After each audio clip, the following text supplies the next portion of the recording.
Good morning students. మనము geometrical construction short questions మాట్లాడుకుంటూ వస్తున్నాం కదా.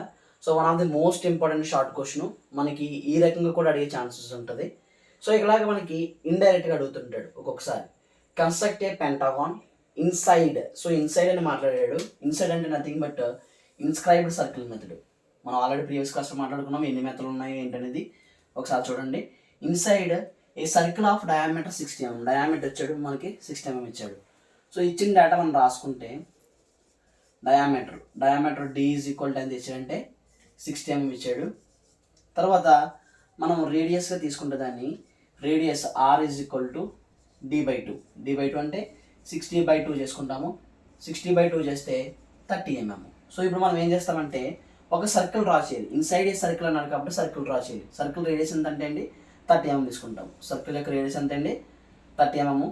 సో 30 mm తీసుకుని మనం సర్కిల్ డ్రా చేసుకుంటాము. సర్కిల్ డ్రా చేసుకున్న తర్వాత దీని సెంటర్ పాయింట్ ఓ అనుకుంటే ఓ నుంచి ఒక హారిజెంటల్ లైన్ డ్రా చేసుకుంటాం.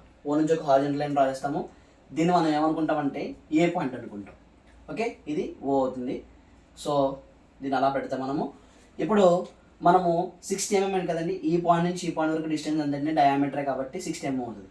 ఈ 60 mmని 5 ఈక్వల్ పార్ట్స్ చేసుకోండి. ఎందుకంటే మనకి అడిగింది పెంటాగోన్ అని అడిగాడు కాబట్టి 5 ఈక్వల్ పార్ట్స్ చేసుకుంటాం. ఇప్పుడు ఏ దగ్గర ప్రొట్రాక్టర్ ప్లేస్ చేసుకుంటాము. 30 నుంచి 45 degrees ఎంతగానో తీసుకుని 50 mm డమ్మీ లెంత్ తీసుకుంటాము. తర్వాత మనం ఏం చేస్తామంటే 50 mm డమ్మీ లెంత్ తీసుకున్న తర్వాత కాంపస్ ఆర్ సర్క్యులర్ తీసుకుని మనము 10 mmతో స్కేల్తో సెట్ చేసుకుని 10 mm, 20 mm, 30 mm, 40 mm, 50 mm అని చెప్పేసి ఇలా 5 ఈక్వల్ పార్ట్స్ చేస్తామండి. చేసిన తర్వాత నేమింగ్ ఇచ్చుకుంటాం. 1 2 3 4 అండ్ 5 5 నుంచి ఈ పాయింట్ జాయిన్ చేసుకుంటాము. అగైన్ 4 నుంచి ఈ పాయింట్, తర్వాత 3 నుంచి, తర్వాత 2 నుంచి, తర్వాత 1 నుంచి ఇలా మనము లైన్స్ జాయిన్ చేసుకుంటూ వస్తాము. పైన నేమింగ్ ఇచ్చుకుంటాం 1 2 3 4 5.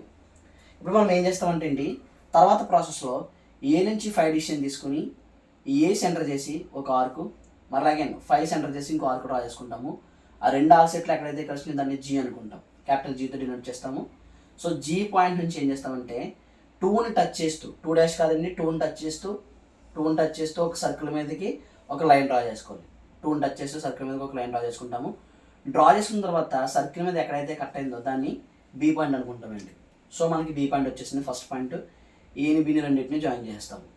జాయిన్ చేసిన తర్వాత ఏబి డిసిషన్ తీసుకుంటాము. బి సెంటర్ చేసి ఒక ఆర్క్ కట్ చేస్తాము. సి పాయింట్ వస్తుందండి.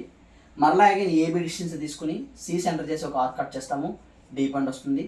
మరలా ఏబి డిస్టెన్స్ తీసుకుని డి సెంటర్ చేసి ఒక ఆర్క్ కట్ చేస్తే ఈ పాయింట్ వస్తుందండి. సో అన్నీ కూడా మనకి రెగ్యులర్ పాలిగన్స్ కాబట్టి అన్ని సైడ్లు కూడా ఈక్వల్గా వస్తుంది.